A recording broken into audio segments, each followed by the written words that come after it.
We've got Drew Baldridge on the show with us this morning. First of all, congratulations on the engagement. Oh, thank you, man. It was it's been a crazy couple of months. It's like we got engaged in March, and then ain't nothing like getting tested for marriage, being quarantined together for 60 days.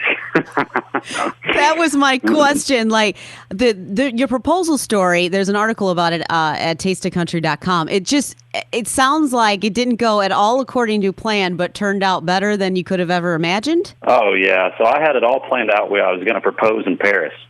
And so I have this song called Before You. We put it out right after I proposed, and Katie had, my fiance Katie, she had no idea I was putting a song out. And I wrote this song when I was on the fall tour with the Low Cash Boys. And I wrote this song just about, how I was before her and how she made me a better person. And now that I'm after her. But it's so funny. I had it all planned out to be in Paris, had the photographer lined up, had where we were going to do it at. The song literally said, never thought I'd fly to Paris to get down on one knee. I mean, it was all planned out. And then 2 days before we were going, they called and canceled the trip due to COVID-19, no travel ban to Europe. And I was like, oh, my goodness. And she was like, oh, it's no big deal. Like, we'll just fly down to, Aruba or somewhere. It's fine. We'll go to the beach. And I'm thinking, you have no idea. She goes, I don't really like the stressed person that you're being right now. I was like, I had to go behind her back, and I had 2 days to change the song to an island, and it was already finished. And to put it out whenever I proposed, it was wild, but it ended up being really, really great. We're chatting with Drew Baldridge this morning, and you, like many other musicians, are embracing the digital world to the point of now you're even doing virtual proms. Yeah, so I've been doing virtual.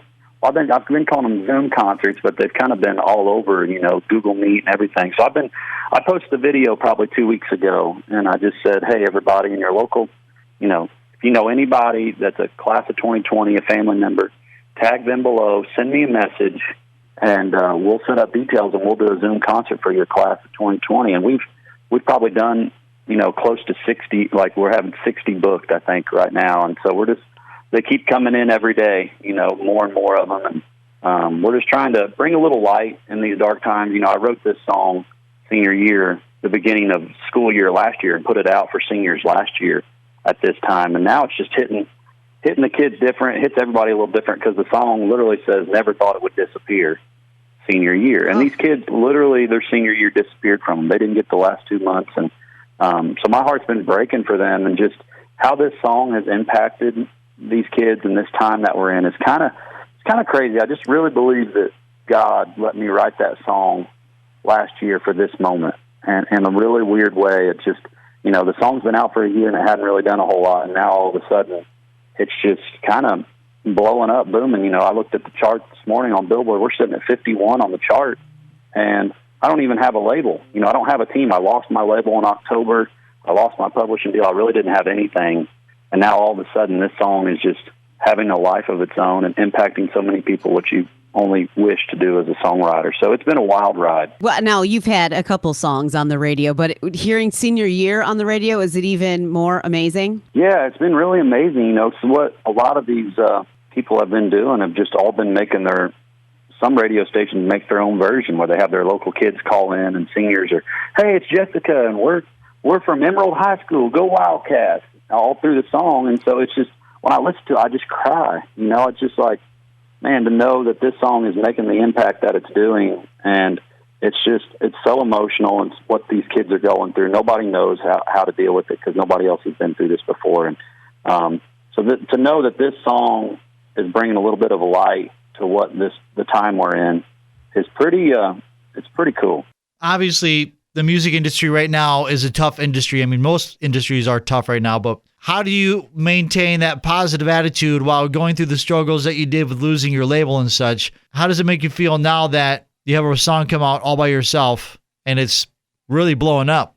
In music business, there's so many roller coasters as artists and songwriters. You're on top of the world. And, we put out a song last year at this time called Middle of Nowhere Kids, and it was doing really well on the chart. People were really liking it. We were sitting, about ready to break in the 60s. I had a record deal. Everything was going good.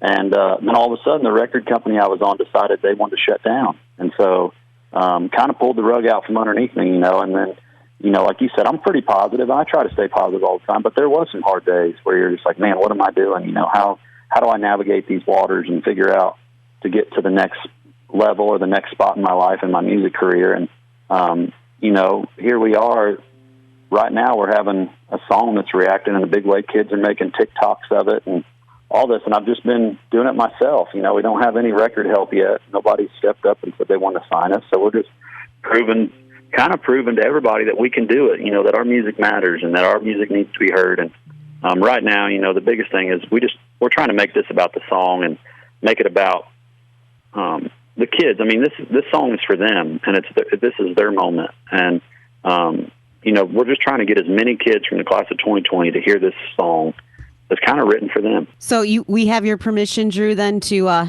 create our own version of Senior Year then? Oh my goodness, that'd be awesome. Yeah, I would love that. I would love to have an Illinois version.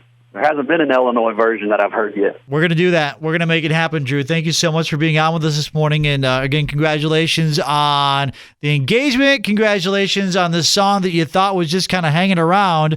And it's more important to people now than probably you ever imagined it would be. It really is. And I appreciate you all taking your time today to talk to me. And, I've played a lot up in Rockford, and Rockford's been really good to me. And we played a lot of shows up there, and we've been touring up there for 5 or 6 years. And so you guys have always been there for me when nobody else was. So you guys have a special place in my heart, and I love you all. And my heart goes out to the class of 2020. Anybody that's listening out there and you guys want a Zoom concert, hit me up on Facebook or Instagram, and we'll try to pull something off for you guys. Thank you so much, Drew Baldridge. Awesome. Have a good day and stay healthy. You too. We'll talk at you guys soon.